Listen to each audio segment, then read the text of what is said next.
Share, make presenter.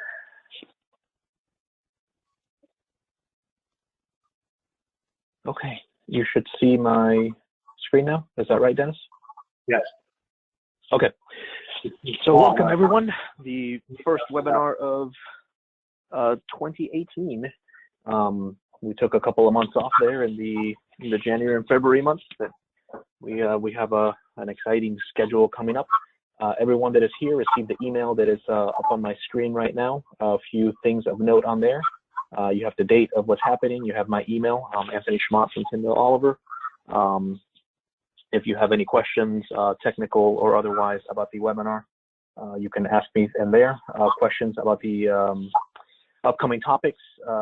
Dennis Falloon is our Safety Academy coordinator, and the website for the location where you download the presentations is on here as well.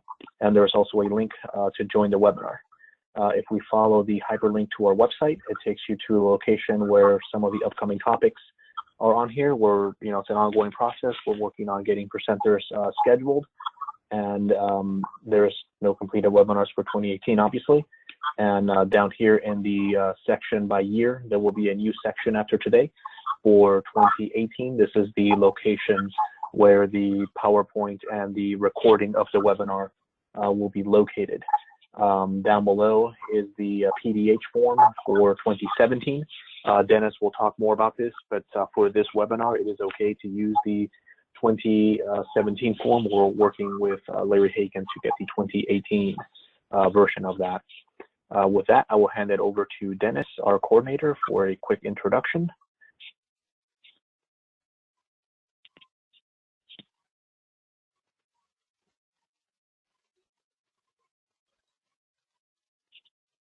Good morning. This is Dennis Falloon, the FDOT Local Agency Traffic Safety Academy Coordinator and Consultant, and we want to welcome you to the first webinar for the 2018 FDOT Local Agency Traffic Safety Academy. And today's safety webinar topic is key messages for pedestrians, bicyclists, and drivers along high crash corridors.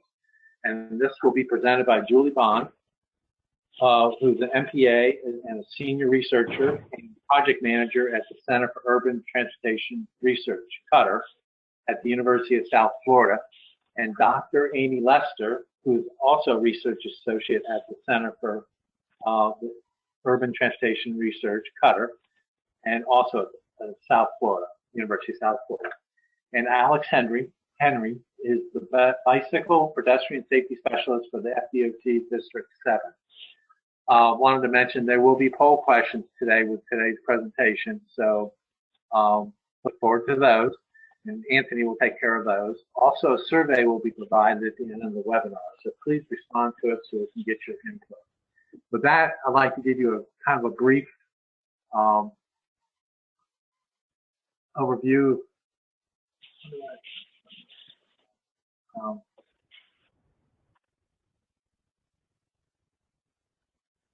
of the Academy. And once again, this is the Local Agency Traffic Safety Academy. And what is it? It is here to provide information on safety-related issues to enhance your local safety program. That's the purpose of the Academy. This is the 6th year for it, and this is the first webinar for the 2018. And so basically it's beginning in March. It had something scheduled for February, but it has to be rescheduled. And they go from 10 to 12 o'clock. They will end in December of 2018. It's about a minimum of 1 hour, but no more than 2 hours. And the length of each webinar is dependent upon the complexity of the topic. This is today's topic, key messages for pedestrians, bicyclists, and drivers.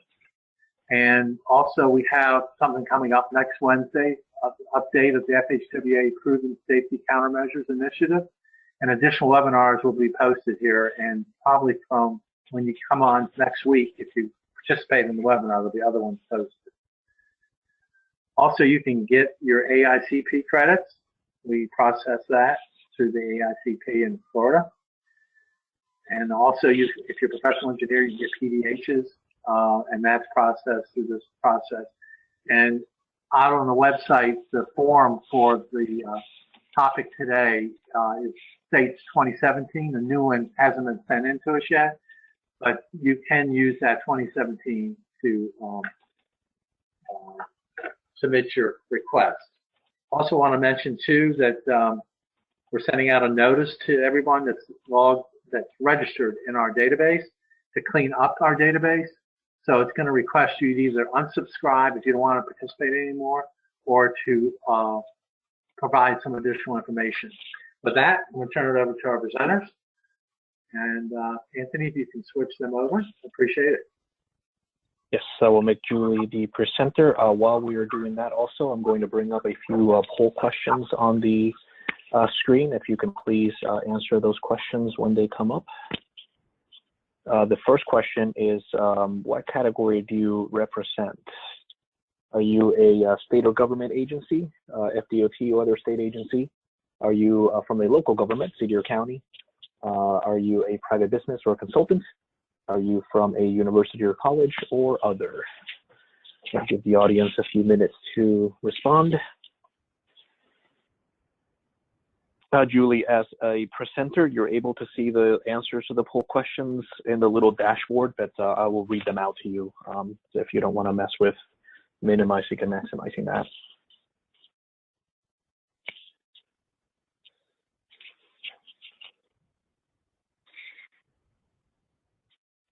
About 70% of the audience has responded so far.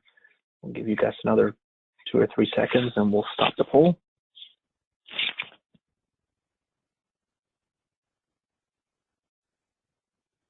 Okay, we'll close this poll and share the results. We have 12% of the audience is state or state government, 44% of the audience is local government, 40% of the audience is private business or consultant, 3% from a university or college, and 2% from others. One more quick poll question before we hand that off to the presenter. How many years have you been involved in the transportation field? 0 years, 1 to 5, 6 to 10, 11 to 20, or 21 and up.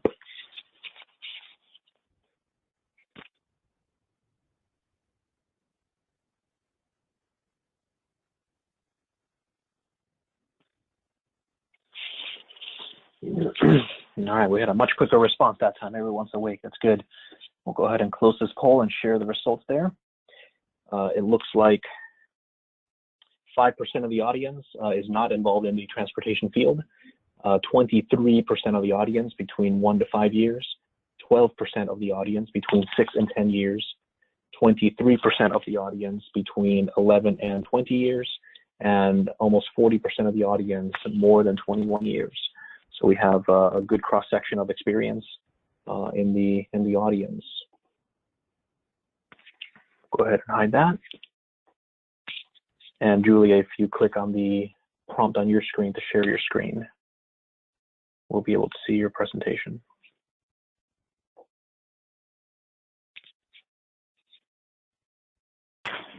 Anthony, can you share again, because it was there and then when you clicked on the poll, the share screen disappeared. Yes.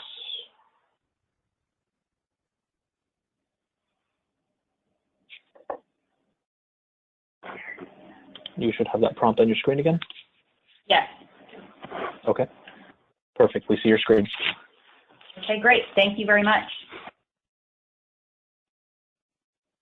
Okay, well, hello everyone, and welcome to our session today. We're excited to share our most recent research with you. And I'm Julie Bond, and Dennis introduced us. So just quickly, Alex Henry, Amy Lester, and I, we're all here at Cutter in the same room, and we're going to jointly be providing this presentation to you.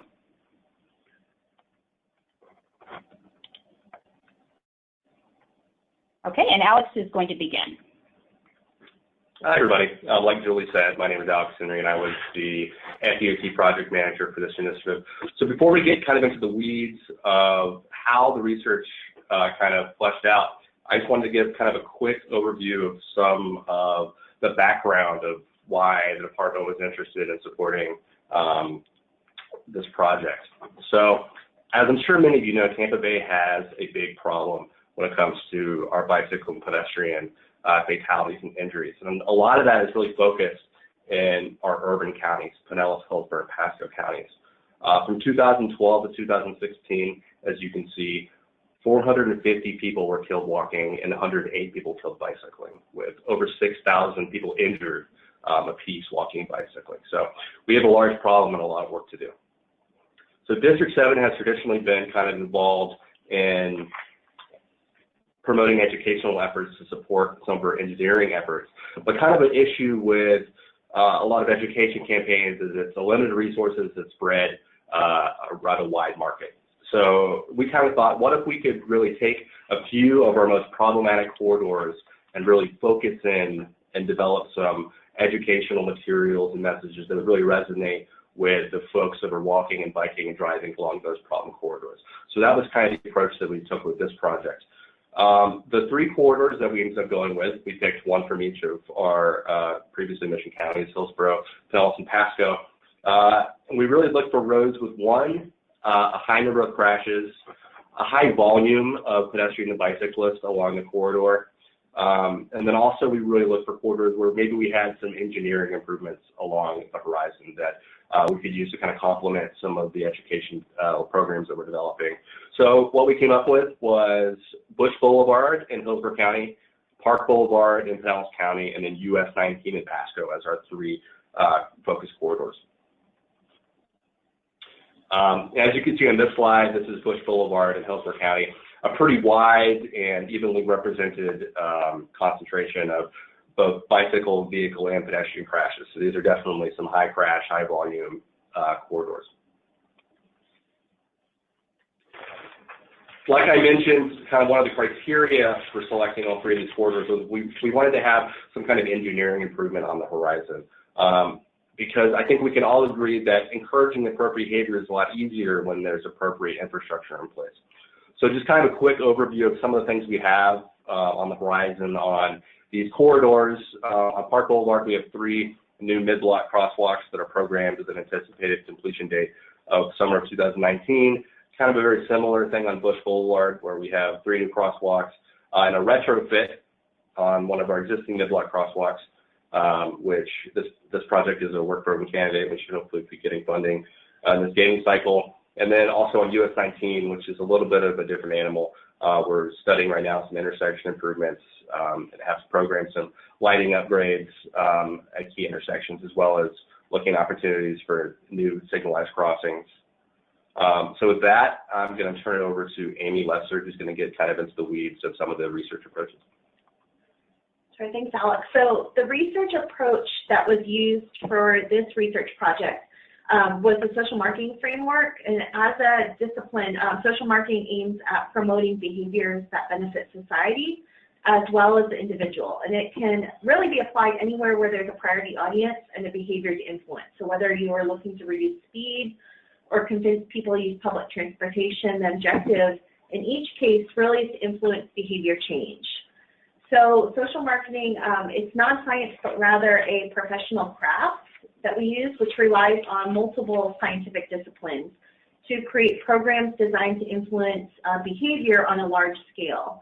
So most people are probably more familiar with commercial marketing, which targets things like purchasing behaviors, product choice, and product promotion behaviors. So people are asked to buy products, switch brands, or talk favorably about a company's product. Social marketing, on the other hand, typically targets complex, often socially controversial behaviors, and these often have delayed and distant benefits to the audiences who often don't even recognize that they have a problem, much less are looking for a solution to that problem. So there are several distinctive features of social marketing. I've listed 5 on this slide. So the first is a consumer orientation. So that's really the core of social marketing. It's audience orientation. It seeks to understand what people want and why they do what they do. So it adopts an audience-centered instead of an organization-centered approach to gain a more systematic view of the issue. Next, social marketing uses commercial marketing technologies and theories. So at the heart of this approach is the exchange theory. So the new behavior that we're proposing must be seen as having higher value than the current behavior. And this is perhaps social marketing's principal contribution to social change, is this notion that voluntary human behavior is achieved through the exchange of value. So people change not only because they're well-informed or forced into action, but also because they get something they value in return. And the process of behavior change in social marketing, we attempt to reduce the cost and increase the benefits of the new behavior that we're proposing. Next, social marketing focuses on voluntary behavior change. So as you will see, the specific behavior changes that this project focused on included increasing pedestrian use of crosswalks, increasing use of bicycle lights, and increasing driver yield rates, which we'll talk more about in a moment. And then social marketing also targets or prioritizes specific audiences, which is also known as segmentation. So it's the process of dividing a large audience into smaller groups of people or segments who have similar needs, values, or characteristics. And it recognizes that different groups will respond differently to different communication messages and interventions. And you'll see also in a moment that there were 3 different priority audiences that this project focused on. And then finally, the focus of social marketing, again, is on personal welfare and not of society. So what we did is we conducted formative research after identifying the following priority audiences. So as I mentioned previously, our audiences were pedestrians who travel along the identified corridors, bicyclists who travel along these corridors, and then drivers who also regularly travel along the corridors. And then there was a specific behavior change that we were working towards for each of these audiences. So for motorists, it was for stopping or yielding to pedestrians and crosswalks. For pedestrians, it was to use the crosswalks properly. And then for bicyclists, the behavior we were interested in encouraging was installing front and back bicycle lights on their bikes and then using those lights properly at night. So this is the project schedule that we went through. So social marketing goes through several steps to arrive at the final campaign at the end. So what we did first is we conducted formative research, and we'll go through each of these phases separately, but this is just the overview. So we conducted formative research to get a better idea of our 3 audiences. Then we developed some concepts of what we thought might work with each of these audiences to promote our behavior change. We went back out to and concept tested, so we did more research with each of the audiences, showing them the concepts that we had developed and getting their input. After we got the audience's input, then we drafted our messages and materials. We went through several rounds of pre-testing and revisions, and also included stakeholders to review all of the materials and get their input as well. Okay, Anthony, it looks like we have another poll, so if you could bring that up. And so we'll ask everyone to participate in this poll. And the poll asks, what's your primary mode of transportation? So if you can just check primary mode. If you drive or bike or walk or carpool.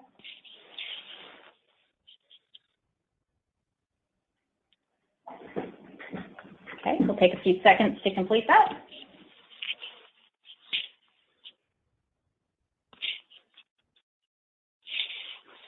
I'm sure the response to this won't be much of a surprise to you, right? You've asked this question before of audiences. Yes, we're interested to see though, because it looks like we have 100 people on right now, right, Anthony? Yeah, we've actually hit the limit of 101 audience members for this particular webinar. If this happens again, we're going to have to upgrade our GoToWebinar account to the next tier up, which I believe allows up to 300. But yeah, it's everybody's very interested in this topic, which is great. Yeah, that's great. We've got about 80% of the audience has responded, so we'll go ahead and close and share the results. We have 7% of the audience that walks or bike, 0 transit and bus, 92% drives alone, 1% car or van pool, and 0% other. So an overwhelming majority drive alone. There's a few van poolers and a few bike and walkers. Okay, great. Thanks for sharing that, Anthony. Okay, looks like my screen is still up. So, okay, so it's interesting to see, and again, as Anthony said, not much of a surprise, 92% of our audience drives. So I wanted to share this, the result of our bicycle and pedestrian safety quizzes from out on the street. So from this poll, you can see the majority of our customers and our audience from the safety quiz responses, they travel by bicycle, they take transit, or they walk most often. So we did have a small segment that drive alone, but you can see most of our customers on the street do bike, walk, or take transit. Okay, so some of you may have heard of journey mapping. And so before we begin talking about our research, we're going to show you something that we start out with. And so it's called journey mapping, and it's really just taking a walk in our customers' shoes. And so it's really important for us to understand our customers. And so for this exercise, we're going to go through a quick version of a journey map. We're going to demonstrate how this tool provides valuable information. It provided it to us, and it can also to you. It's a useful exercise for transportation professionals, and it helps us understand and improve our customer experience. So journey mapping also involves storytelling, and it's a powerful way to learn more about your customers. And if you think about it, most transportation organizations or agencies are really good at gathering data on their users, but data often fails to communicate the frustrations and experiences of customers. So the journey map can really tell us the story of our customers' experience from initial contact to the end of the journey. So for this journey map, I'm going to focus on Bush Boulevard. We did do these exercises on all three corridors, but I can't take you through all three during this presentation. So today we're focusing mainly on what happened on Bush Boulevard just in our examples. But we did conduct this research on all three and have examples on all three. So we'll start off with our journey map on Bush Boulevard. Okay, and we have lots of photos to kind of show you what happened when we were out there. So this journey starts really after a transit trip that ended near Bush Boulevard. So the journey kind of takes us along the way, and after looking at different options in the contemplation part of journey mapping, the first and last mile of the trip was determined it would be best to walk. So we started by crossing this busy intersection. Some of you may recognize it off of 56 and Bush. So on this particular day, the first barrier is, and it was a non-working pedestrian crossing signal. And we were talking to another person crossing. They indicated it happens frequently, so crossing against the red signal was the only way we could get across. The cars were stopping, as you can see, mostly behind the stop bar, so that was good. And after watching a few cycles, we made the decision we were going to cross when we thought it was the most safe to cross. So even though the signal didn't change from red, you can see it's red and we're crossing, there was time to get across. I'll let you know we did call afterwards the correct authority, and they're very responsive and went out and fixed the signal, so that was fixed the next day. We did find out that by talking to people that they did not know who to call for these types of issues, so that was a point of contact that we made, and we documented that. So along the way, we document customer touch points, and a touch point is any interaction, including encounters where there's no physical interaction, that might alter the way that our customer feels about our product, brand, business, or service. So for example, you can see in this photo, there were many retail shopping options and restaurants or fast food locations that we noted along the way, and these could be touch points for us to reach our customer. Okay, and this was just looking down the street. You can see at another bus stop in the distance, people were seen waiting for the bus, or walking on the side, or walking along the sidewalks and biking on the sidewalks. So on both of these cross streets, there are no bike lanes, so bikes and people walking share the sidewalk. So the bus stops actually could be another touch point and a way to reach our potential customers. Okay. So as we walked along Bush, and now we're going down Bush, you can see, and on this particular day, we were taking photos, and there just happened to be a sign blocking the road that said road work ahead. And so you know, this could make a person walking feel uncomfortable, or maybe that they're not considered as part of the planning process. So that road was something we had to maneuver around, and you can see there's a bus stop located right beside where the sign was placed. Also, as we're walking along, you can see a lot of the utility poles and lights do create some obstacles. The sidewalk's actually, you know, pretty wide. You can see there aren't any bike lanes, so traffic does get pretty close. But the sidewalk, you know, was nice. The lighting looks like new lighting, but there were several obstacles all the way along Bush that obstructed the sidewalk, and we did encounter several bicyclists. Also, as we're walking along, you can see we have to watch for cars turning into driveways in both directions. There are some turning lanes, so we had to watch, keep looking back and forward as we crossed along the intersections, or the driveways. Again, we noticed there were some cones that were laying along the sidewalk. We didn't know, you know, if there was something that we needed to watch for, but that was another item that we noted. And then again, as we made our way along Bush, we did have to deal with several very large intersections to cross, but they all have pedestrian countdown signals, and they were working along all the rest of the boulevard. So there were some really positive experiences. There are a lot of opportunities for us to reach our customers and to provide them with good service. In some locations, as we walked, shade became very important. And so as it is very hot here in Tampa most of the summer, little things like shade and places to sit as you wait for the bus stop become extremely important. So the end of the journey ended in a residential area. There's a lot of residential areas right along Bush. These streets are low speed. They're mostly 25 miles per hour on the smaller community streets. There are no sidewalks. So that's another you know, part of our education program to consider as our customers making their journey. There are no sidewalks on most of the little side streets that are residential, but the speeds are lower on these streets. So that completed our journey map. And again, this was just a small section of what a journey map is. And later at the end of the presentation, we'll provide some resources if you want to learn how to do a complete and full journey map. We do have some courses that can help you with that.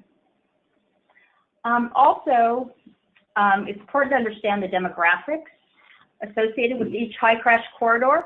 So this is an example of what the health atlas that Plan Hillsborough provides can show you. You can see the different socioeconomic statuses of the different neighborhoods. So of note, you can see many households along Bush Boulevard have per capita income under $16,000. Also, this chart is from our research, from the data that we collected. And so just some demographics to consider. The largest percentage of people traveling by bicycle or walking on each corridor are male. The majority does not have access to a vehicle, and almost half on Bush and US 19 live within very close proximity to the corridor. Okay, and these are just some photos. As a reminder, we did do the journey map along Park Boulevard. Here's a picture. We saw a skateboarder going along there, but we did a journey map on Park. And also here's a photo of US 19 showing a cyclist going down the street. So we spent a lot of time out there on the streets talking to our customers and listening to them and getting their feedback. And this is very helpful in determining what kind of program we're going to use for them and for its effectiveness. Okay, I'm going to turn the time over to Amy, and she's going to start with the phases of research. Okay, so as I mentioned previously, there were several different phases that we went through for this entire process. So this was almost 2 years of research, and there were 3 specific phases. So the first step is to conduct formative research, and we'll go through, again, each one of these. The remainder of the presentation will go through each one of these. But the formative research, again, was conducted to better understand our priority audience's values and to help inform the key message concepts that were going to be developed. So interviews were conducted with bicyclists and pedestrians traveling on the 3 corridors. Focus groups were conducted with drivers also who regularly drive on the corridors. And then based on the insights from the focus groups and interviews, we developed our concepts for each priority group. And the concepts included things such as what the key message could be, maybe the intended behavior changes, who spoke to people that resonate with the audience, things like that. A second phase of focus groups and interviews was then conducted for the concept development phase to test which of the concepts resonate best with each of the priority groups. And then based on this concept testing, we developed a marketing brief, which was then handed off to a creative team to develop some draft messages and materials. Once those were developed, then we conducted focus groups and interviews for a third time to pre-test the draft materials and messages with different members of the priority groups. Okay, so starting with the first phase, which is the formative research. So again, we conducted interviews and focus groups. So our methods of data collection, again, we conducted the interviews and focus groups. We also conducted observations during this first point, during the formative research, to get a better idea of what was happening on the corridor. So the observations were conducted in July and October of 2016. Our initial interviews were also conducted in July and September of 2016, and the focus groups were conducted in October and November of 2016.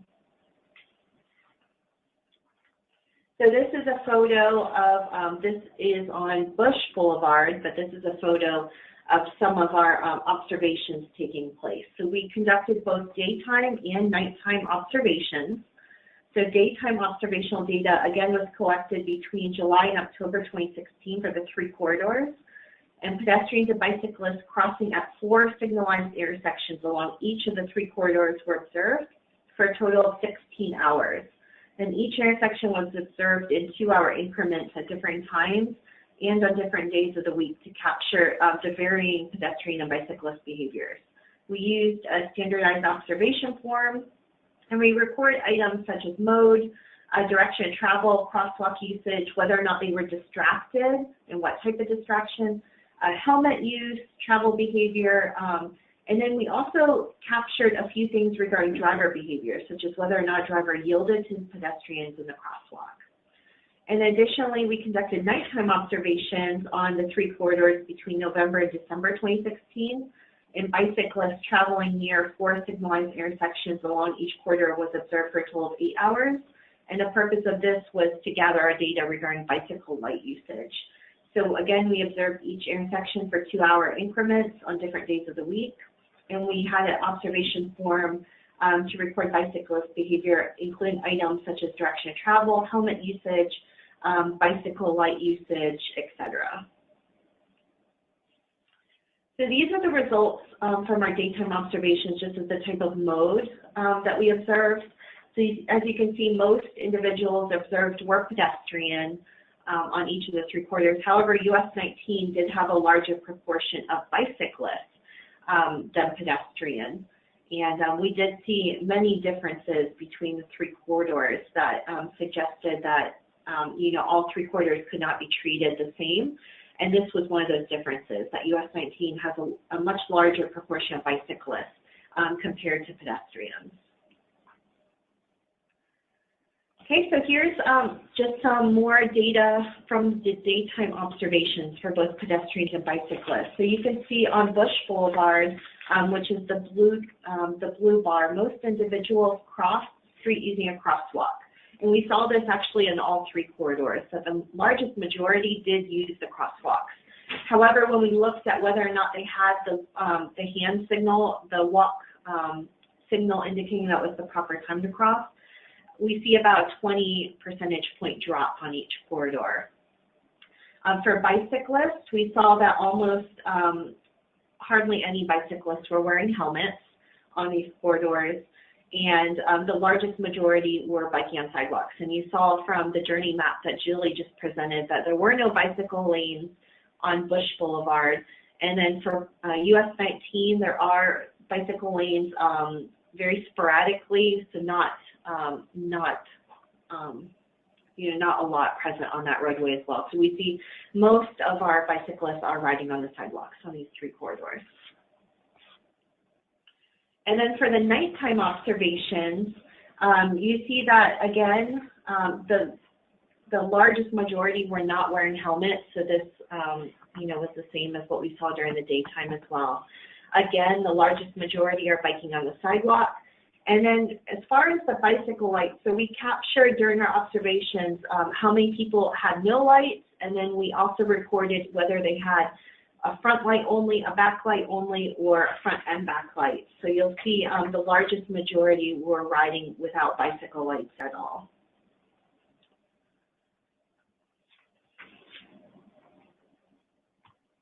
Okay, so we're going to move into another category and talk about our on-the-street intercept interviews. We did this both for bicyclists and pedestrians. So as we're out on the street, they were invited to participate in our in-depth interviews while they were walking or biking. A total of 50 individuals, 30 pedestrians, and 20 bicyclists all on each corridor participated in the intercept interviews during this phase. The required informed consent procedures were followed for each individual, so we did have to conduct an informed consent and tell them about the research study. So we'll begin with a few highlights from the pedestrian interviews. Okay, so I just chose a few graphs from the research that I'm going to talk about because we did ask many questions, but for today's purposes, I'm going to only go through a few of those questions. So the first one is the reasons for walking. So the following charts are going to document the questions asked and the participants' answers. So we first asked the top reasons for walking, and participants often stated more than one reason, so just to understand that all answers were recorded. So people may have given several answers.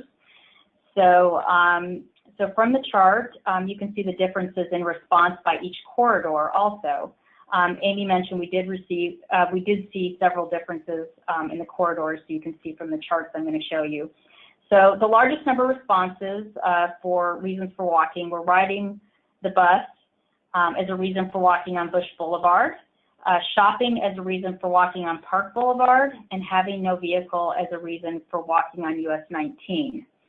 Additional riding the bus and shopping were both included in the top 3 numbers of reasons for walking on all corridors.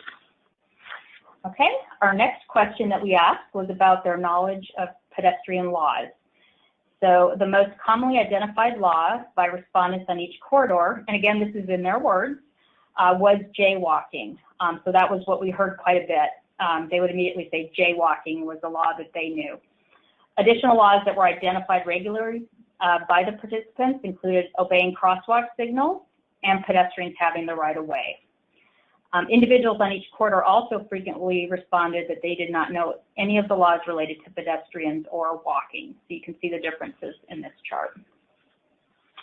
Okay, and the final question I'm going to talk about for pedestrians is we did ask them the reasons that people do not use crosswalks. So the most frequent response given by participants on each corridor was being impatient or in a hurry. The next most common responses received by individuals walking on Bush Boulevard was that there were issues with infrastructure and location and mid-street crossings outside of a crosswalk are easier to use. Respondents on Park Boulevard did answer a little bit differently.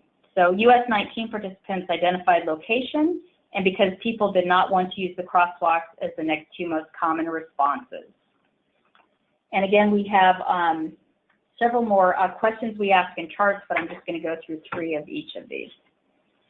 Okay, so intercept interviews for bicyclists. Okay, so the first question we asked them was, what is the reason, discuss the reasons for biking along each corridor.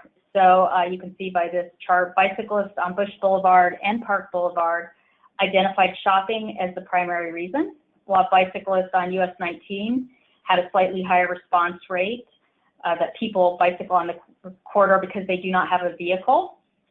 And other common responses were to get to the bus, for physical activity, not having a license, and because of financial reasons, such as not being able to afford gas.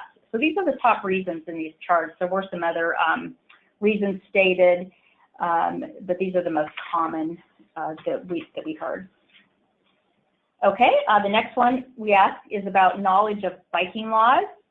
On every corridor, the most commonly identified law that respondents were aware of on all 3 corridors was that bicyclists must use bicycle lights. So you can see that, especially top the chart for Bush Boulevard in the blue. The next most common bicycle laws identified were riding bicycles with the flow of traffic and obeying the same traffic laws as vehicles. And then you can see an assortment of other answers on the chart. Okay, and finally, from this section, we asked about reasons people do not use bike lights. We thought we'd gain some valuable insight if we asked them this question when we were looking at what would an effective program be. And so bicyclists identified using bicycle lights as the primary way of making sure that drivers see bicyclists at night, but many individuals stated that they see many people riding without lights. So this is consistent with the observations of bicyclists riding at night without lights. So when participants were specifically asked why people do not use bicycle lights, the most common response received on every corridor was that the cost of the bicycle lights was a major barrier. And additionally, many individuals identified reasons such as people not understanding the importance of lights or not knowing the law regarding the use of bicycle lights. So you can see from the chart, there's several other answers, from broken, not cool, to location to buy. So we gained some valuable feedback from asking these questions. Okay, Amy's now going to focus on driver focus groups. So drivers were invited to participate in a focus group to better understand their perceptions of driving along each corridor, their perceptions of pedestrian and bicycle safety, their knowledge of vehicle laws, motor barriers and barriers to yield to pedestrians and crosswalks, and campaign strategy ideas to encourage more drivers to yield to pedestrians and crosswalks. And that's a photo on that last slide with a photo just showing that the focus groups were conducted along each of the corridors. So this one is at a hotel on US 19, but we wanted to make sure that drivers, were driving along the corridor to get to the focus group, and that they had some experience on each of the corridors. So we were very specific with our locations to make sure they were along each of these corridors. Okay, so the first question, or the first theme that developed, so again, in a focus group we conducted, we had specific questions that we asked, but it was a very open-ended response, very conversational. And once we conducted all the focus groups, we went back to the office, had them transcribed, and then we analyzed the data and looked for themes that developed. So the first theme that developed from the focus groups was that drivers had a generally negative view of driving along each of the 3 corridors, especially with regards to how other drivers behave. So when drivers were when specifically asked to discuss how other drivers behave when traveling along each corridor, the overwhelming response was that drivers behave recklessly and drive poorly along these 3 corridors. So you can see from some of these, from this slide showing the differences along some of the corridors, but these were just a few of the responses we received. So people said things like everybody's in a hurry all the time, things like that. So when asked to elaborate on their feelings of why other drivers behave so badly, the most common behaviors identified were that other drivers lacked awareness of their surroundings, they drive at high speeds, or they drive aggressively on the corridor. And then here are a few of the comments that we heard. We wanted to incorporate some of the quotes that we heard throughout the different focus groups and interviews. So you'll see several of these quotes throughout the presentation today. But these are some of the ones that we heard along each of the corridors. So on US 19, people said things like, there's no rules, there's nobody following anything on 19. For Bush Boulevard, you know, somebody said I lived close to it for almost 10 years and driving every day. And for people I noticed that they're pretty aggressive. A number of them don't pay attention to the speed limit, or they'll take chances on red lights that's turning. They'll blow right through. It just puts me constantly on defensive mode when I'm driving down here. So these are the kinds of things that we heard in these focus groups when we asked people to describe what it's like to drive on these corridors. So people overall, you know, painted a picture of, you know, driving on these 3 corridors is stressful for drivers as well. So one of the other things we asked them, once we got a little further into the focus group, we started to ask participants, you know, why drivers aren't yielding to pedestrians. And a second theme that was very clearly developed was that drivers were unclear as to what their responsibility was when encountering pedestrians and bicyclists on the roadway. So we asked drivers to discuss their knowledge and motor vehicle laws related to bicyclists and pedestrians, and very few drivers were aware of specific laws, other than that vehicles must yield to pedestrians and give bicyclists 3 feet when passing. Additionally, many drivers added laws that pertain to pedestrians and bicyclists and not to vehicle drivers, such as using bicycle lights. So we also asked them, you know, related to the crosswalks, we gave them pictures of different crosswalks and asked them what their responsibility as a driver is to yield to pedestrians in each of these situations. And there was a lot of debate and confusion. And participants, again, understood the law that required them to yield, but they were unclear about when and how the law applied. So then we asked to discuss, well, what are some of the specific reasons why people don't stop for pedestrians and crosswalks? So we, you know, we did uncover that most drivers know that they have to stop. So then what are some of the reasons why drivers are not yielding? And the 2 main topics discussed were that drivers are in a rush and that they're not paying attention or are distracted. And that's shown in this figure here. So lastly, another theme that developed was how to best communicate with drivers to improve pedestrian and bicycle safety and to encourage more drivers to yield to pedestrians and crosswalks. So on Bush Boulevard in US 19, drivers identified media and billboards as the primary way to reach drivers with education messages, while drivers on Park indicated that the best way to reach drivers would be through formal driver education and licensing tests, and that's shown in this picture. Drivers along US 19 also indicated that more enforcement and bumper stickers would help educate drivers about pedestrian and bicyclist safety.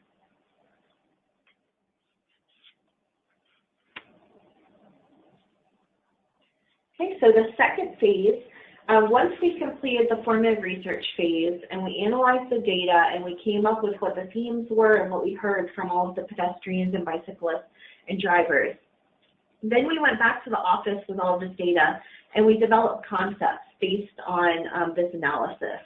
So we developed 2 to 3 concepts for each of the priority groups on what might work for a campaign strategy to get them to engage in the behavior that we are promoting. So just as a reminder, these were what the concepts were based on. So for pedestrians, we were trying to encourage them to use crosswalks properly. For bicyclists, we were encouraging them to use bicycle lights at night. And for drivers, the behavior change was to yield to pedestrians and crosswalks. So again, we used all of that feedback we received during the formative research phase and developed 2 to 3 ideas that we thought might work to help encourage these behaviors. Okay, so for pedestrians, it was pretty clear from the formative research that pedestrians wanted some type of on-the-street promotional or education campaign. So the idea was to provide on-the-street pedestrian education to encourage crosswalk usage. We would put together an event where the date and time would be unannounced. We'd use a pop-up tent display and signs to attract attention to the event and distribute free safety items to pedestrians traveling on the corridor. So based on the formative research feedback, this was the primary concept that we thought might work for pedestrians along each of the 3 corridors. For bicyclists, we came up with, based on the formative research, we came up with 2 specific ideas. The first was to have a pop-up bicycle light distribution and education event, and the second one was to place signs to request free bicycle lights. So again, we heard that cost was a major barrier, so both of these ideas incorporated free bicycle lights. So for the pop-up bicycle light distribution, we would distribute free bicycle lights to bicyclists riding along the corridor. Again, the event would be unannounced. We'd use a pop-up tent display and signs, and then we would also help install the bicycle lights and offer basic bike maintenance. And this was because during the formative research, we did hear that installation was a barrier for why people were not using bicycle lights. The second idea that we came up with was to install additional bicycle racks at popular locations and bus stops along the corridor, installing permanent signs at each rack with a website to request free bicycle lights, and then the website could include bicycle safety tips, laws, and information, where bicyclists would complete an online safety quiz, then they would request free bicycle lights, and they could also be registered or signed up for a battery exchange program. So again, based on the formative research, these were the 2 ideas that we thought might work to encourage more people to use bicycle lights at night. And then for drivers, so drivers were a little different, where it was very clear with pedestrians and bicyclists that they wanted some type of on-the-street type strategy. Drivers indicated that they would be more apt to a media type campaign or strategy. So these are 3 concepts that we developed based on the focus groups of drivers for what a strategy for a media campaign might look like. So the 3 concepts were a teamwork concept where everyone plays by the rules, everyone has to do their part. It could highlight an enforcement angle. The second idea was to develop a campaign based on the golden rule, so that we treat others the way that we'd like to be treated. That's everybody's responsibility to drive safely, and highlighting testimonials of other people that use the roadway. And then the last concept idea was to develop a campaign around the idea that this road's for everyone. So it's a road for all users, highlighting that pedestrians and bicyclists are real people who live and work in the community, also highlighting that everyone is a pedestrian at some point in their day, and that safety is a shared responsibility, that we need to walk a mile in our others' shoes. We need to put ourselves in their situations and think about what it's like from that angle, and that safety really is a shared responsibility. So for drivers, again, the idea that came out of the formative research was to do more of a media type approach, and these were the 3 ideas or directions that that media campaign could go in. Okay. So next, once we developed our concepts for each of the different groups, then we went back to our audiences and we tested these concepts. So with bicyclists and pedestrians, you'll see those photos on this slide is some of our staff interviewing pedestrians and then also interviewing bicyclists on the corridors. But what we were doing is showing each of these or describing what these concept ideas that we came up with and gathering feedback about what would work. So, we came up with what we thought would work, but then we really thought to get a good idea of what would actually work, we needed to go back and talk to our audiences. So that's what we did next, both with interviews on the street and focus groups with drivers. Okay, so here's some of the feedback we received. So again, we conducted interviews with individuals walking or biking along each of the 3 corridors. And using the same methodology as before, we recruited people by walking along the corridors. But a total of 73 individuals. So this is pedestrians and bicyclists combined. We interviewed 73 individuals during the second phase along the 3 corridors. And the majority of individuals were male, again, had no vehicle access and lived more than a half a mile from the corridor. And these were some of the comments we heard. So with pedestrians, again, our idea was to have on-the-street education. And this is some of the feedback that we specifically heard from people who are out walking along each of these corridors. And I've indicated on this slide which corridor they were on. So Park Boulevard, you'll see somebody said, yes, you know, they like the idea of on-the-street education because they like talking to people who care about them. Somebody on Park also said it makes them feel important, like they can help. On US 19, we heard people say things like, yes, they need to educate people to stay on crosswalk and off-roads for less accidents. And we heard one person said they would definitely get it, stop at the event, and they promote the event to everybody that they saw walking. And they also gave us ideas. We specifically asked for ideas on what kinds of collateral materials they might like to receive at these events, and they gave us ideas on those as well. And then on Bush Boulevard, you see there, so people really liked this idea of on-the-street education because they felt like people cared about them. So we got a lot of positive feedback from pedestrians about this on-the-street education concept. Okay, for bicyclists, the concept that tested better was the pop-up bicycle light distribution. Installing additional bicycle racks and signage also tested very well. However, the pop-up bicycle light distribution tested slightly better, so more people felt more favorably towards this idea that it would encourage bicycle light usage. And again, here's some of the comments that we heard from people walking, or I'm sorry, these were people bicycling along each of the 3 corridors.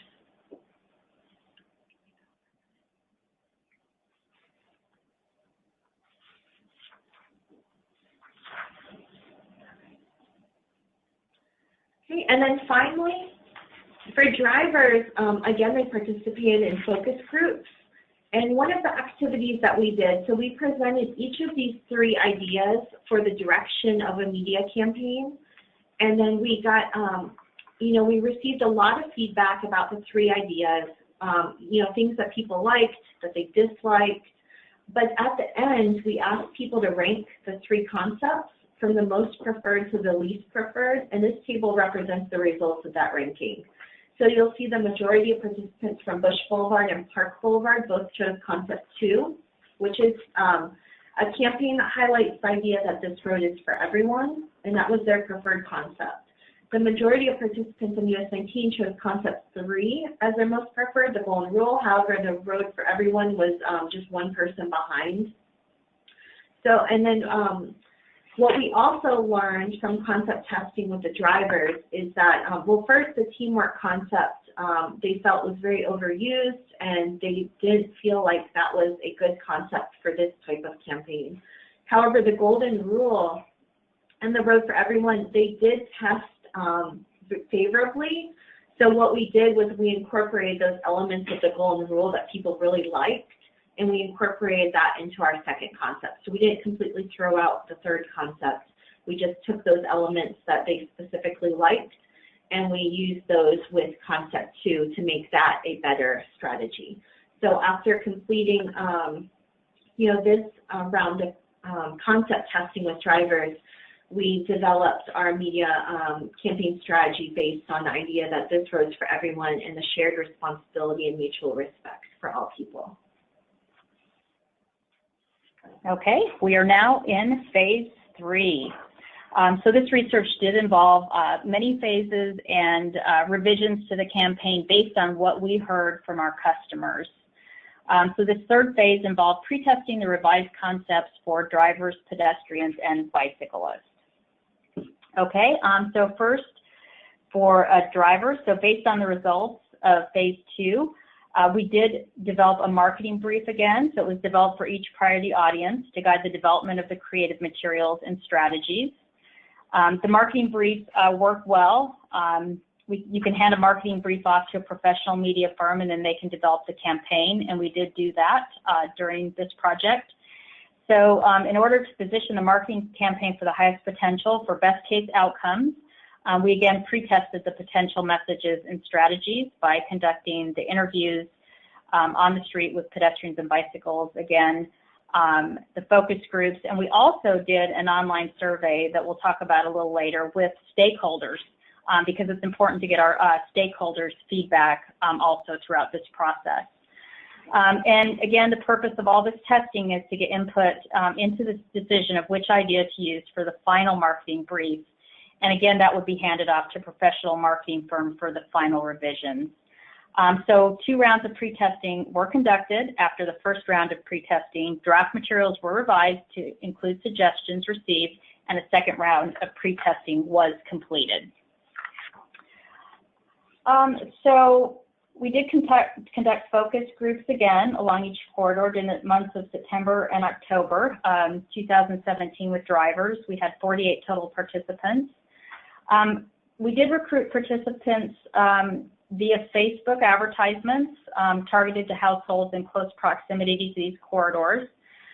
Each focus group lasted approximately 90 minutes. And again, Amy showed a photo of the hotel, so we did pick locations right on each corridor, and there were requirements for those who attended. They did receive items for participating, and they did receive, after they participated in the 90-minute focus group, they did receive a gift card. So during round 1, several concepts were tested. You can see from this photo some of the concepts we tested. This again has the Road for Everyone theme. You can see Bush Boulevard is customized on these. They have the different logos that we were testing, and also Walk, Bike, Drive is a website we were testing. This one's a little bit different. So another concept involves using driver testimonials. So you can see the difference in this in these photos. So for example, in the first image we have a real person named Sarah M, and she slows down for her town, and she's got her statement there. And then also you have Mike P, he stops for people crossing. And so the photos we used were stock images, and as we did this testing, we did tell those in the group, you know, these were not the real photos, that these were just concepts. So we were getting their feedback on the concept and the idea for this campaign. Okay, and we did test many logos. These were 4 of the logos in this phase that were tested. So they were based on analysis from the prior focus groups. And just to give you a little bit of if you're looking at these logos, just to give you a little information on the thought process from the designers. So if you look at the first logo on the top left, it incorporates the I walk, I bike, I drive. It reminds everyone that we all may travel using one of these modes throughout the day. Also, the highlighted I represents the lines in a road. So I think this is kind of some fun feedback into what the designers' thoughts were. So the second logo on the top has arcs. It's very colorful. And each arc represents walk, bike, and drive. The arcs also represent motion within a community of people working together. On the second row, the first logo on the bottom represents community and togetherness. You can see all 3 words share the same stroke coming down from the letter A. And the stroke also represents sharing the road. And finally, the bottom right logo has a circular motion representing community. And we had several color versions of this, but in another version, live was highlighted. So you can see the L from walk, the I from bike, and the BE from drive were actually highlighted, and so that you could see that word within the logo. But we did test several color options for these logos. So these are 4 of the different color options tested, just to give you an idea of how this process was going. Okay, so then again, based on feedback from our drivers and several stakeholder groups, we made the revisions, and a second round of focus groups and interviews were conducted. So this was fun to test these different concepts and messages. So I'm just going to show you a few of those and kind of what we finally tested.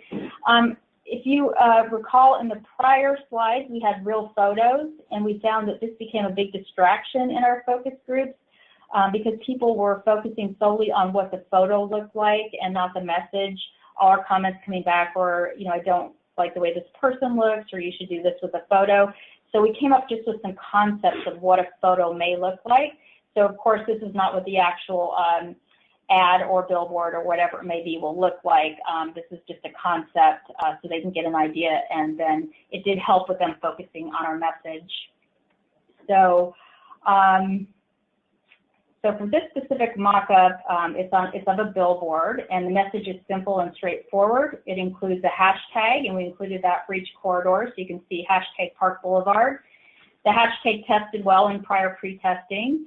This message actually tested very well with driver focus groups. When focus group participants were asked to share what they believed the message was telling them to do, the impressions were consistent among participants. Perceptions of message intent were a combination of driving slower, being more careful, and watching out for pedestrians, particularly when turning right. Participants were asked to gauge the likeliness that they would personally comply with the prescribed actions, and responses ranged from likely to 100% compliance. When asked who the message was speaking to, this is a question we commonly ask, respondents unanimously identified motor vehicle drivers as the primary audience. The message was most preferred of the 5 messages we tested because of its play on words and because they liked that the message rhymed.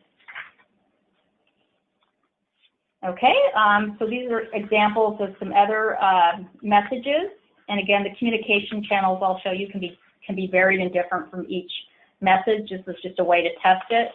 So this slide shows 2 more messages. Focus group participants interpreted the top message as encouraging viewers to slow down, so people seeing this message, be cautious and careful, and look out for pedestrians.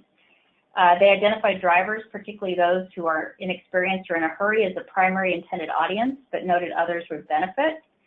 The majority of participants indicated a 50% or better likelihood that they would adhere to the instructions presented in this message.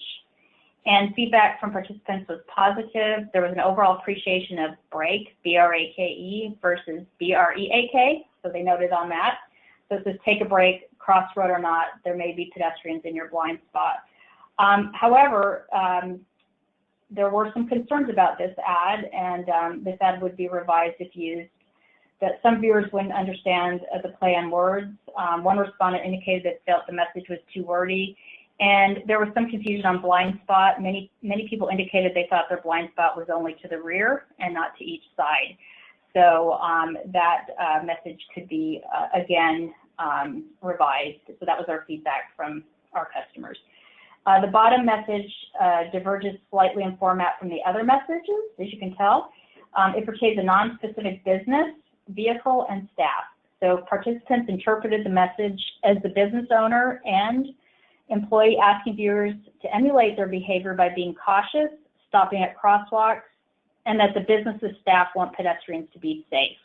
One participant expressed concern that the message could be misinterpreted as drivers should stop at crosswalks regardless of whether a pedestrian is present or not.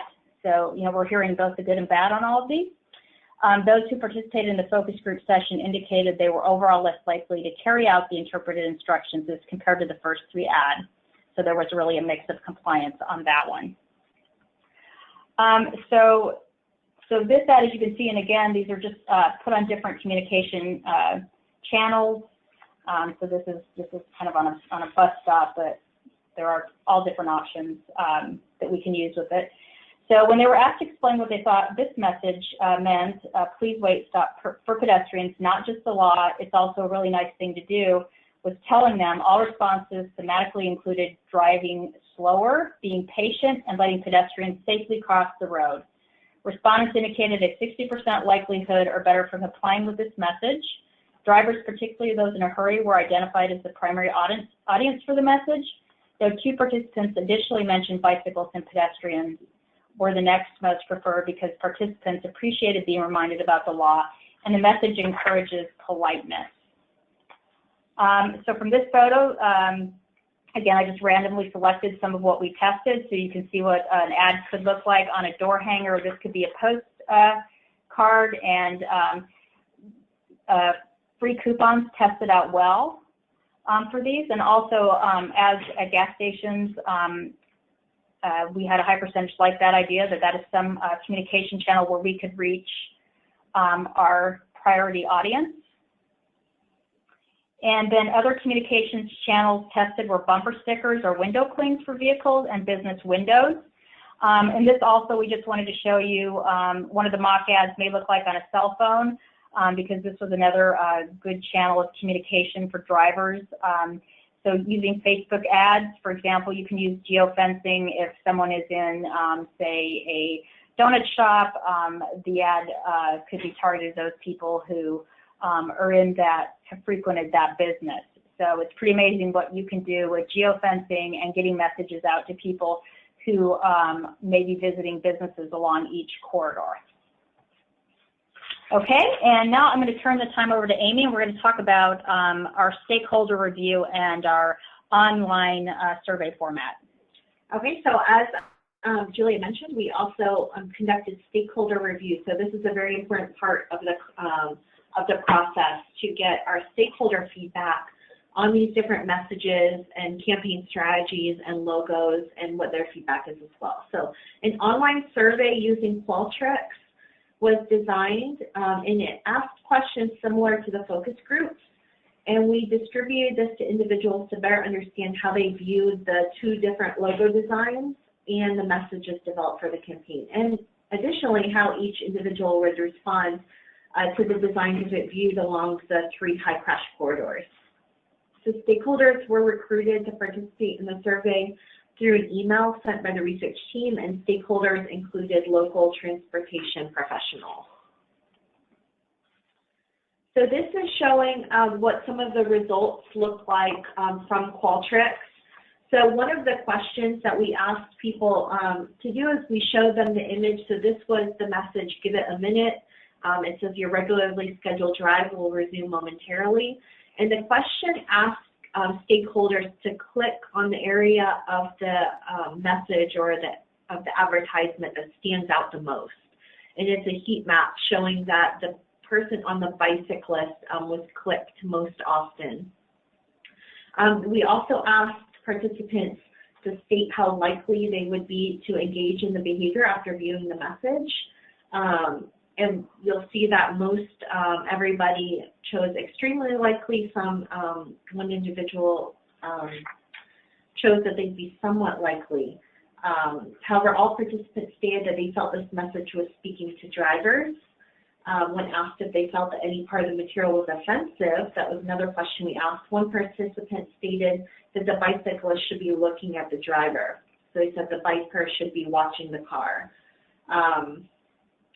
Let's see, when they also, again, for as far as if they were likely to do the behavior, some of the comments we received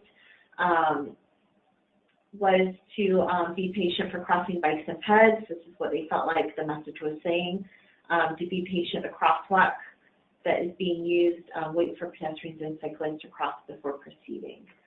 So again, when they were asked to click on the message, you'll see the part that stands out the most. Additional feedback that we received include comments about the graphic showing the targeted behavior and that the message is good. So people wrote comments like, good message, that it really won't take that long for the pets to cross.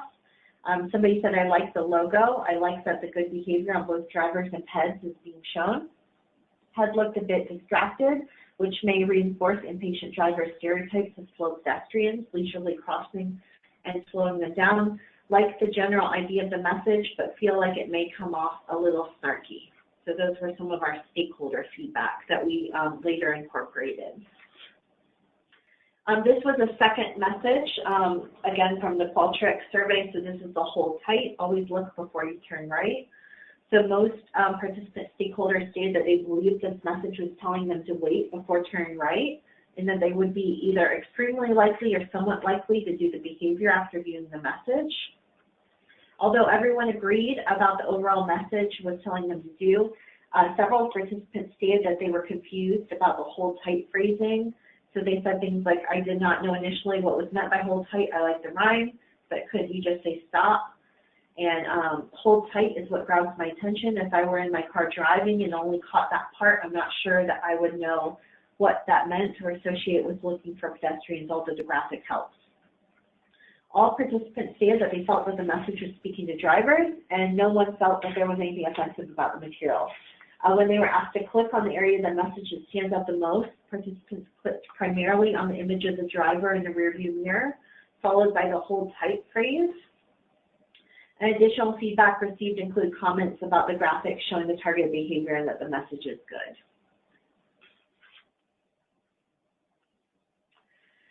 And then the a third one that we tested with stakeholders was the please wait, stop for pedestrians, not just a law. It's also a really nice thing to do. Most stakeholders stated that they believed the message was telling them to be patient and wait for pedestrians using the crosswalk, and that they would be either extremely likely or somewhat likely to do the behavior after viewing the message. All participants stated that they felt that the message was speaking to drivers, and when asked if they felt that any part of the material was offensive, one participant stated that it's not just the law is a negative connotation. They said that not just the law is negative. Additional feedback received include comments that the message needs to be more positive. So somebody wrote, I like the graphics and the general intent of the message, but think the phrasing could be improved. Wait has negative connotations, and we're not really asking them to wait, we're asking them to stop. As mentioned previously, it seems kind of excessive to beg motorists to follow law and display common decency. And then somebody else wrote, not my favorite ad, needs to be more positive. So we gathered a lot of feedback from the stakeholder review. It was extremely helpful when developing our final recommendations. So definitely something that can be done to enhance any of these campaign strategies. Okay, and finally, we piloted some of our programs. And so I'm going to talk a little bit about a pilot that we launched for pedestrians and bicyclists on the street. So for the pilot program, again, I'm going to just focus on what we did on Bush. This is just a mock-up of what our pop-up tent would look like. However, for this test, we just had a plain white tent, and we had some banners and things that we hung, but in the future, we'll have kind of a different look as we go out on the street.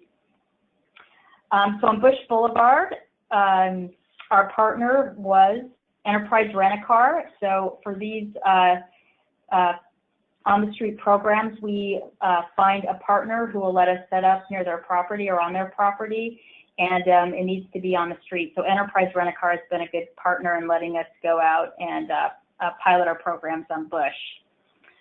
We received positive feedback from those who stopped, and of note, almost everyone who passed while walking or biking did stop to talk to us, so that was not an issue. We did get a lot of people stopping.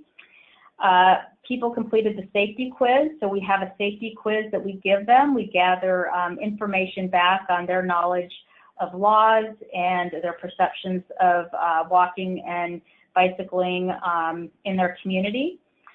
Once they complete the quiz, then we talk through it with them. We discuss their answers and anything that they may not have understood. We go through that with them, so we're providing some good education to them right there. And they are the people who are walking and biking on the street, so it's really a great way to reach your customer. And then we also installed bike lights, and we distributed reflective safety items for the pedestrians. So you can see in the bubbles, there's some of the comments we've received back. One person said, I ride my bike to work and live nearby. I need these lights. Thank you. People were very thankful for anything that we did give them. One person said, I've seen so many people wreck their cars right here. Thank you for helping us. And then one person said, bless you for helping me today. I needed lights and a helmet and can't pay for them. We did have some helmets that we gave out from the Bicycle and Pedestrian Resource Center that we ordered. And these are just some photos of some of the people. We do have their faces covered. As we discussed, we do have to follow our internal review board, IRB, guidelines because there were humans involved in this research. And so we wanted to give you an idea of people actually stopping by. You can see one person on the far left, we're installing a bicycle light, and that person chose to take a helmet. I would say maybe about 30% of the people that we talk to will take helmets. Others do not want to wear a helmet. They don't want to take it even if it is a free helmet. Bicycle lights, though, almost everyone that we talked to did not have bicycle lights on their bikes. If they did have them, their batteries were dead. So we identified battery replacement program as one of our priorities, and that's the way we can work with the people on the street. Going out on Bush several times, I started to actually see the same people because there's a big commuter population. So, you know, there is a good community out on that corridor, and people are very receptive to this. This is a photo of one of the bikes. The light in the back, it didn't have a battery in it, and that person did not know how to replace it. They still wanted it left on their bike because they liked it, but they did take some new lights, and we put those alongside the battery that didn't work. So some of the comments were the batteries are expensive and I don't know where to get them. We had several people say they'd actually been pulled over by police, but they did not get the bike lights at that time. They have to buy food, and batteries aren't something I can buy. So some things to think about that, you know, even though they may know that they need them, they have other things that their budgets need to purchase before bike lights. Okay, and Amy, we're finally gonna get into conclusions and some of our research findings and recommendations, and then we'll open it up for questions. Okay, so these are some of our main research findings from this process. And again, this is almost 2 years of research. It was 3 rounds of on-the-street interviews with bicyclists and pedestrians, 3 rounds of focus groups of drivers. It was a pilot project conducted on the streets. You know, multiple rounds of pre-testing, a media campaign for drivers. So there were lots of different components of this research. We did find that, again, all 3 audiences were different in what they wanted and what would work to encourage them to, you know, do the recommended behavior that we were promoting. So some of our, you know, main findings for drivers was that they indicated the campaign should have an overall positive message. So people preferred, you know, a positive message. For example, the words "don't" and "obey" had negative connotations during testing. Additionally, drivers stated that they didn't want to be told what to do or that they had to follow rules, and that they wanted a campaign that shared or that highlighted shared understanding, respect, and empathy using an overall positive message. Drivers also thought that the benefits should be realistic to them, that it should have a clear call to action. So they wanted to explain exactly what they're being asked to do in simplistic terms. They don't want to guess what the message is trying to convey. Drivers also, we saw that they had a willingness to change. So the driver's perceived norm is that all road users are misbehaving. And as we spoke earlier, they identified speeding and inattention to surrounding and distractions as major contributors. However, they said that they would be willing to make changes if they saw others performing the correct behavior. As far as pedestrians, we did find that the majority of pedestrians and bicyclists lacked vehicle access. So over 2/3 of the pedestrians interviewed indicated that they did not have regular access to a vehicle.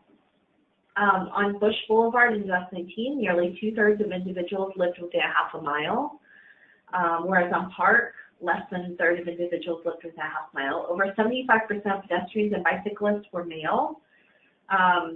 So the majority of pedestrians on Bush Boulevard in US 19 indicated, we didn't talk about this earlier, but that they felt unsafe while walking. In US, on Bush, the primary reasons were drivers speeding and failing to yield.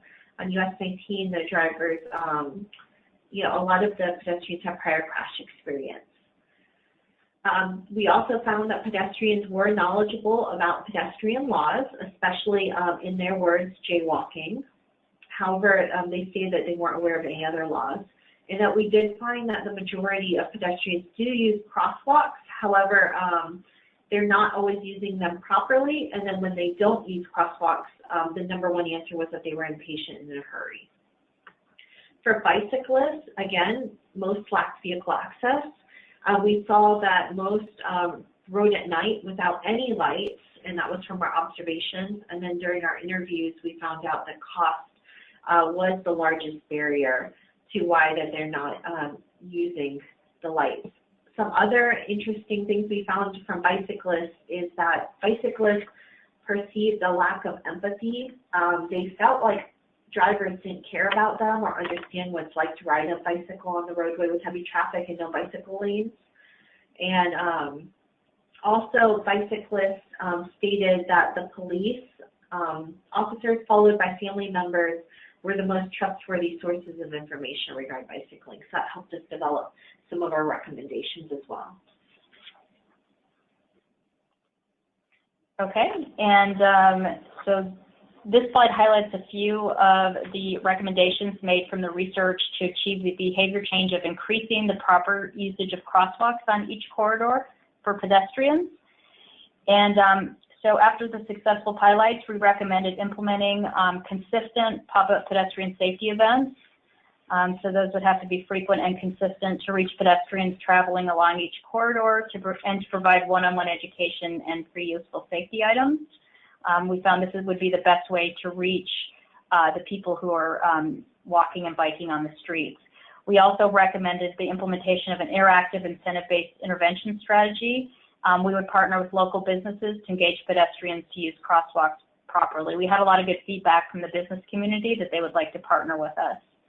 Also, because there was such a high usage of transit, we also suggested partnering with local businesses plus partnering with the local transit agencies to reevaluate the locations, maybe of bus stops, and improve the shelter infrastructure. So these are just a couple of the recommendations for pedestrians.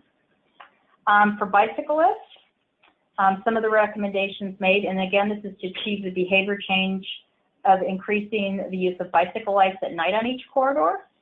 And again, after our successful pilot testing, we recommended implementing, again, the frequent pop-up bicycle light distribution.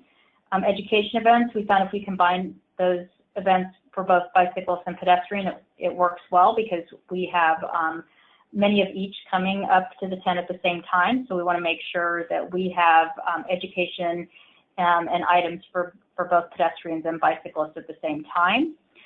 Good quality bicycle lights is something we found that is needed, as well as assistance with the light installation. So we did make sure we didn't just hand them a light, we were always actually installing that light on their bicycle. And then also implementing a battery exchange program to further engage bicyclists who have already received the free bike lights. And again, the same as pedestrians and bicyclists, we want to partner with local transit agencies and businesses to install additional bicycle racks or storage near bus stops, and with local businesses with signage and instructions to request the free bike lights. And again, these are just a few of the recommendations that we made in our final report.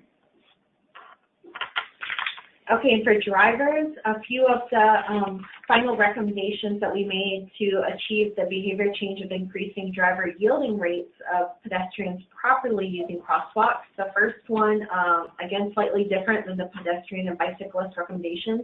This one would be to implement a yearly corridor-specific marketing campaign, utilizing the pre-tested key messages, and which would be to elicit the desired behavior of yielding to pedestrians and crosswalks.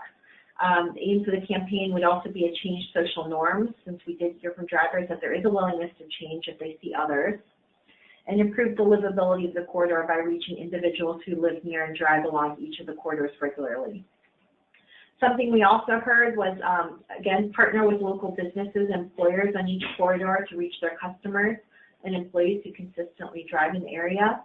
And then one other recommendation that we came up with was to implement a pedestrian-friendly driver program and our bicycle-friendly driver program to help educate our drivers on what some of the laws are surrounding pedestrians and bicyclists and what some of the proper behaviors are to follow when they are engaging with these other populations on the roadways. So this would be an online type program, most likely, or could be in person, but some type of program that drivers go through to be certified as friendly drivers and to get that recognition. Some of our overall recommendations, so based on the major findings of this project, we did find that each corridor is unique and may require different strategies to achieve the desired behavior changes. So even though we make these recommendations very broadly for the 3 corridors, each corridor is very unique. We saw different populations on each of the corridors. Park Boulevard and Bush Boulevard, for instance, were largely commuter populations. So, you know, there are some changes that need to be made to the strategies based on timing of when we can go out there, you know, who spokespeople might be, things like that. So there are slight tweaks that might be required for each of these different corridors. And it is important to note that we can't always treat every single corridor exactly the same. So some of our overall recommendations would be to implement a long-term multi-year plan for the recommended strategies, so for all 3 strategies for the 3 audiences. And we recognize that short-term impacts just aren't adequate for these strategies to make a significant and sustained impact. An overall recommendation as well would be to create a main program website for the Walk, Bike, Drive program with subpages for each corridor containing corridor-specific information and resources. Also, development of a retail business campaign for local small businesses along each corridor to reach their customers and also their employees. To pilot test the recommendations on additional corridors. We did our pilot on Bush Boulevard, but it would be beneficial to pilot test all of these recommendations on additional corridors to determine the feasibility and replicability in other environments. So this could be to pilot additionally on US 19 Park, but then on other corridors as well. To utilize existing stakeholder groups to coordinate all activities. So there are a lot of stakeholder groups that already exist in the Tampa Bay region. So to utilize these existing groups to help coordinate all activities and work with these relationships that we already have. And then finally, to establish evaluation criteria for each campaign based on what the goals and objectives set forth are ahead of time. Okay, and finally, Julie mentioned at the very beginning of today's presentation that there are several resources if you would like to learn more about some of these topics. For instance, journey mapping. Here are a list of resources. For instance, the Florida Commuter Choice Certificate Program and the Social Marketing and Transportation Certificate Program both teach about many of these different topics that we reviewed today, both the process of social marketing and then some of the specific methods we use, such as journey mapping, and then also some of the other resources in the Tampa Bay region, such as Alert Today Florida, Bike Walk Tampa Bay, and Vision Zero Hillsborough, which have some great resources on these topics. And that ends our presentation. We hope you enjoyed the presentation and found the research of interest, and we'd like to open it up for questions.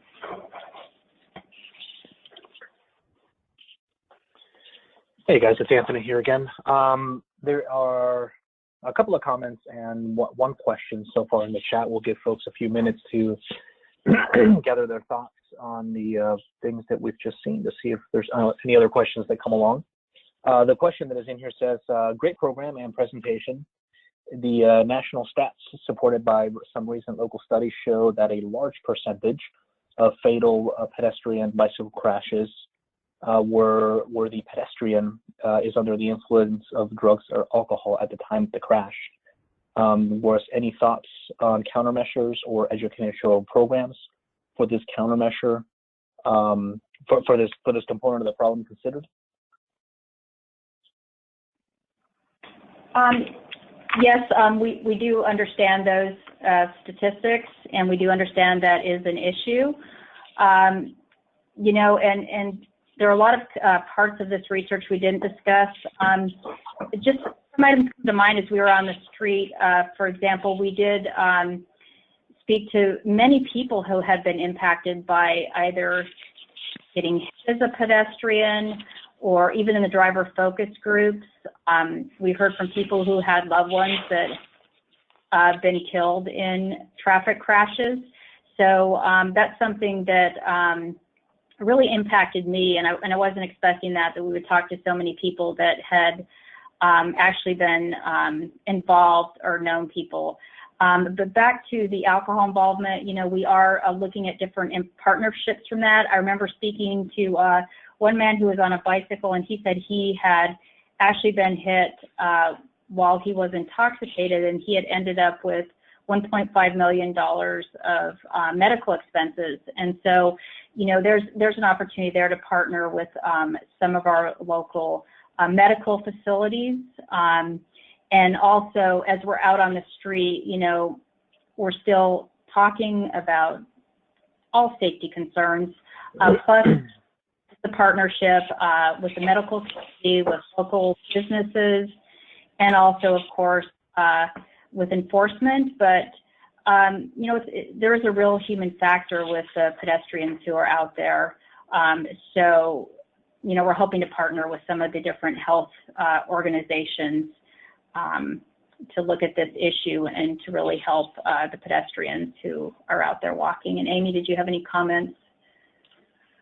Just as far as the purposes of what we focused on for this research, how we chose, so using a social marketing framework, we really focus on one particular actionable behavior.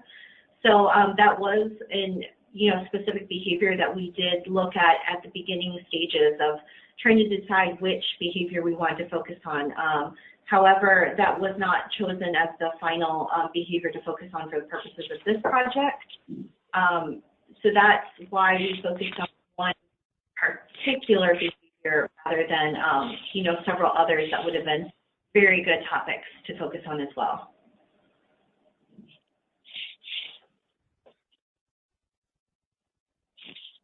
Okay, do we have other questions? Okay, yeah, no, that's definitely, you guys did say at the very onset of, these are the behaviors that we are focusing on and are going to try to target. So I mean, that's a fair comment back from your end. But yeah, I mean, the bicycle pedestrian intoxication problem, I mean, that's definitely, when you look at the stats, that's perhaps a future research study is to, figure out ways of improving those. There was a comment from someone that said, to me as a driver, the only times I don't stop for a pedestrian in the crosswalk is when they appear to be waiting on cars to cross, or not interested in crossing. They appear like they're not going to. Sometimes they enter the crosswalk when it would be too late to safely stop, inappropriate speed limit, or there's an inappropriate speed limit in the area of the crosswalk. So with regards to, I don't know if that's just a comment, not necessarily a question. I don't know if you have anything that you want to add to that, but not just the drivers being alert and looking for cyclists, but also as part of the education, having the pedestrians also know how to tell the drivers, hey, I'm about to cross. I'm not just standing here basically waiting for a bus. I'm at a crosswalk and I intend to cross.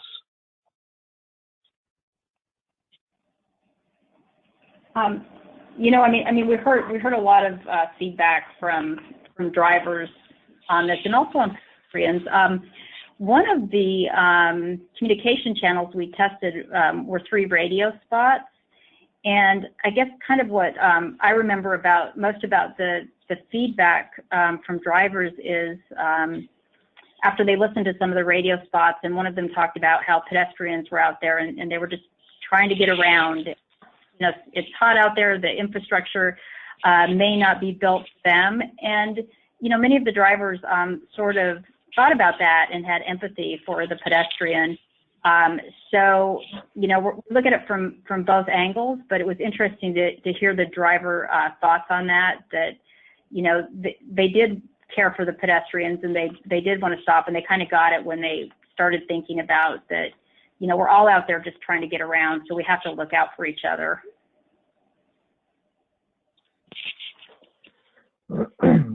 There was another comment that said, I commute to work by bicycle and unfortunately have to use the sidewalks along the highways where there are no safe alternatives.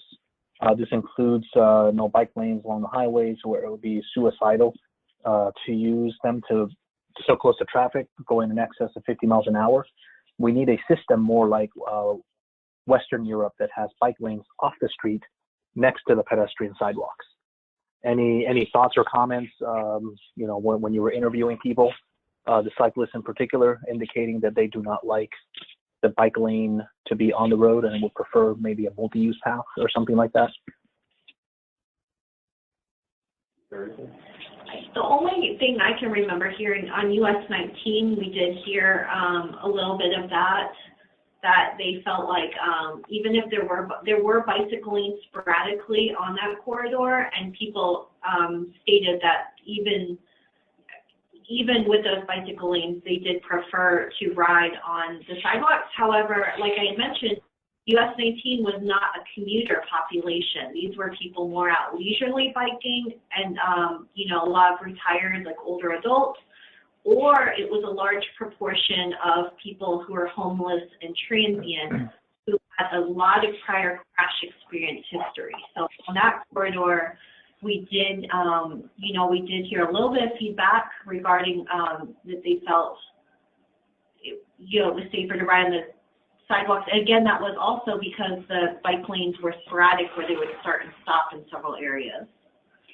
And also some other feedback from the bicyclists on riding on the sidewalk is they didn't necessarily want to ride on the sidewalk, but that was their only option. And some of the behavior that we saw was when there were pedestrian bicyclist conflicts. So there were, you know, maybe near a bus stop, there was a large number of pedestrians. The bicyclists would go from the sidewalk kind of unexpectedly to the road, which there was not a shoulder or bike lane. I saw this in park a lot because we were near some heavy transit stops. So not having a bike lane or any type of shoulder and the bicyclists being on the sidewalk and then veering off with pedestrian conflict also created some dangerous situations that I hadn't thought about before. But really on most of these corridors, you have a little bit different. Most where we were on Park and Bush, the bicyclists don't have any other option than riding on the sidewalk. And of course, many of them have been hit in ways because they're going faster, you know, than pedestrians, of course.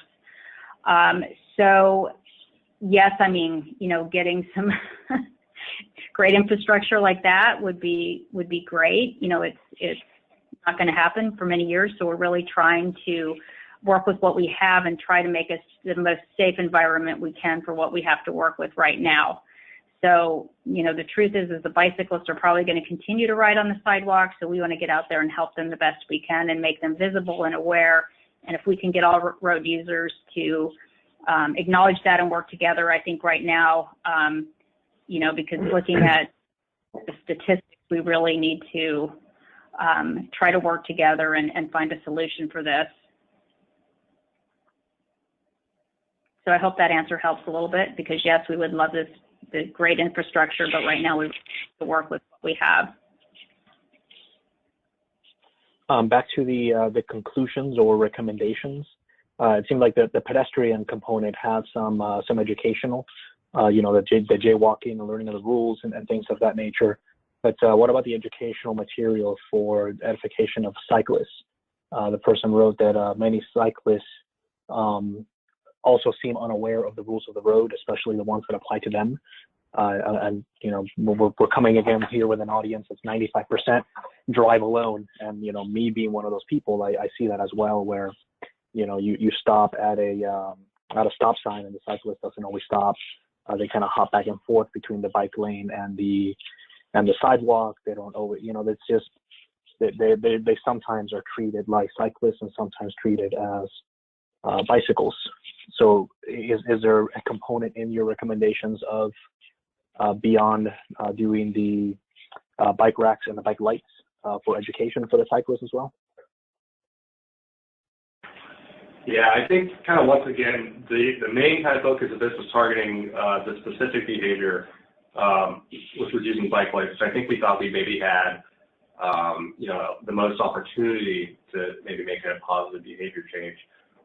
Kind of speaking to the last common issue on these corridors is that, you know, there is, in the current state, you know, either lack of facilities or lack of consisting facilities, which kind of makes, you know, sometimes enforcing what might be, you know, the correct or legal behavior, you know, makes that behavioral change kind of harder to accomplish. So, you know, I think that was, you know, those are some of the things that we identified in the early stages, but for the purpose of this research, we're really kind of honing in on bicycle use, and then we felt make a you know, behavioral impact. Okay, yeah, fair enough. Again, similar to the other answer, you guys had three very specific. It was pedestrians should use crosswalks properly. That was the behavior you wanted to instill. Cyclists use bike lights at night, and drivers yield to pedestrians and crosswalks. So those three based on all the research, you identified those as your emphasis areas, and all of your recommendations are tailored specifically for that. So, I mean, to the point of the person asking the question, yes, there is an educational component for bicyclists, but the focus was use bicycles at night. So also, just so you know, when bicyclists are riding on sidewalks, they do have the rights and responsibilities of pedestrians. And so, you know, there's also an education component in that relates to this research, because most of them were riding on sidewalks. So most of them do have the rights and responsibilities the same as a pedestrian.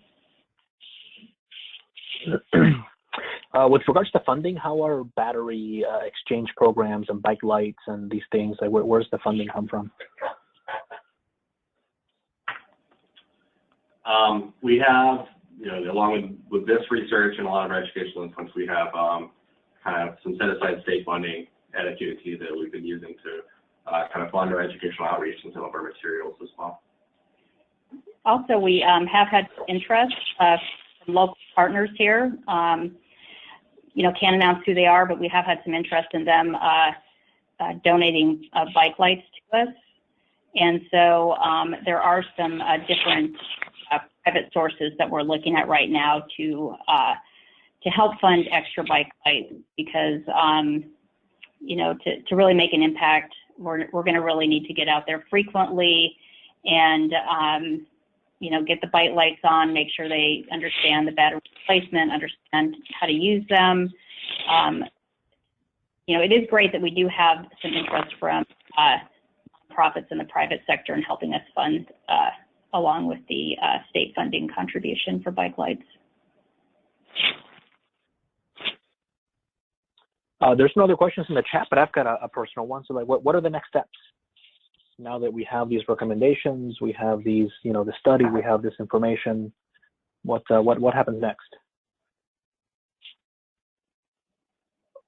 Well, we are looking at how to implement some of these items. We did say we piloted the on the street, and we have been actually going out and implementing some of the on the street education this year. So our next steps are we will look at implementation. You know, the driver side, that takes a little more work to, we're going to have to, again, revise the campaign, and we're going to have to come up with a strategy and an evaluation component. But we are hopeful that our next steps will be implementing all three of these campaigns. And with that evaluation component, that entails, you know, looking at the compliance, looking at the reduction of crashes, and, you know, all these things of that nature. Yes, of course. You know, we do have the behavior change, the 3 behavior changes that we will be able to document, and hopefully with those behavior changes, that is going to help with our ultimate goal of reducing crashes, both injury and fatal crashes. So the evaluation component will include that, but again, we had our 3 specific behaviors, and one of the reasons we do that is because we can evaluate whether or not our efforts are effective in making that behavior change. And this can be a sidebar if it is a longer question to answer, but I was curious personally as well, because it's something that we can do for other studies that we're working on. But I'm interested in knowing about the logistics of your online component of the survey. How is it that you targeted, you know, sort of the residents or the area, the people that live along the corridor, for getting feedback about, like, how did that work? Were you talking about the stakeholder review that we showed that was online? Yeah, there was a component of it. I don't remember the specifics, but you said that the stakeholders, I'm assuming, are kind of the citizens that live in the area, the drivers. Did you gather information from people based on the boundaries of the, you know, sort of the limits of the project? Was it by zip code? Was it, and how did you reach those people? I know by address you can get the addresses and send them postcards, but you did sort of an online campaign. So how did that work? So I think I'll let Amy answer, but the online part was to the stakeholders who were basically people in the industry. Okay. And then for the focus groups, we did recruit online. I mean, they came and attended a focus group in person, but we did recruit primarily, we had some community partners and that we reached out to specifically, and then we also used Facebook with geofencing through the Facebook, posting advertisements, looking at our neighborhood boundaries within, you know, certain radius of the corridors, and then we also were able to pick up people who are traveling along the corridors using Facebook advertising to get people to attend our focus groups. Yeah, so there are ways you can reach around those neighborhoods, and like Amy said, through the Facebook ads, and then for people who may not have social media, you can send mailers to their homes, geocoding the areas around the locations. We did also go out on the streets and we stopped in at numerous businesses, and we handed out flyers of our focus groups as well and talked to the business owners about having some of their employees also attend the focus groups. I find the methodology interesting because, I mean, I do similar studies, you know, road safety audits along a high crash corridor, and we try to fix the crashes, you know, with infrastructure, with education, and with enforcement. And, you know, getting the stakeholder feedback is challenging. I mean, we don't have 2 years like you guys had during your research study to you know, turn around a road safety audit. It's kind of, it's much more condensed and it happens much quicker in a matter of weeks. But I like the concepts and the ideas and the implementation and the reach out, or the outreach rather, that you guys did. It's something that I think safety engineers could implement in some of their outreach as well. Yeah, and again, when I was talking about the pilot program, when we go out on the street, it's amazing how many people will stop and talk to us, and those are the people who are using the street daily. So you can get some great customer feedback just by going out on the street where your customer is and asking them for feedback. And then you can see the observations too for the numbers that we recorded for people walking and biking to the observations. So it is a good way to, if you want to do some street level interviewing and education, it's a great way to reach them. Yeah, we have no other questions in the chat, and we've got 3 minutes to spare before the 12 o'clock hour. We all turn into a pumpkin and go to lunch. So yeah, I wanted to say thank you so much for your time. This was an informative presentation. You guys have, you know, put a lot of thought into this. And Dennis, I'm assuming you're going to chime in and let us know about next week's webinar. Yes, next week we're going to have someone from FHWA. Jeffrey Shaw. They will be talking about the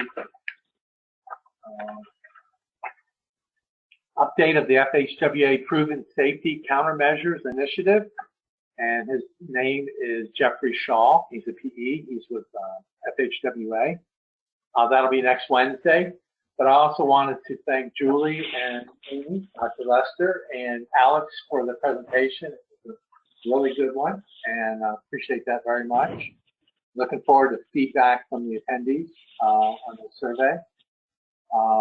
So with that, I really don't have any additional comments, but I do appreciate you leading off our 2018 webinar. Thank you, everyone. Great. Okay, I guess this concludes the webinar. I'm going to go ahead and end the recording.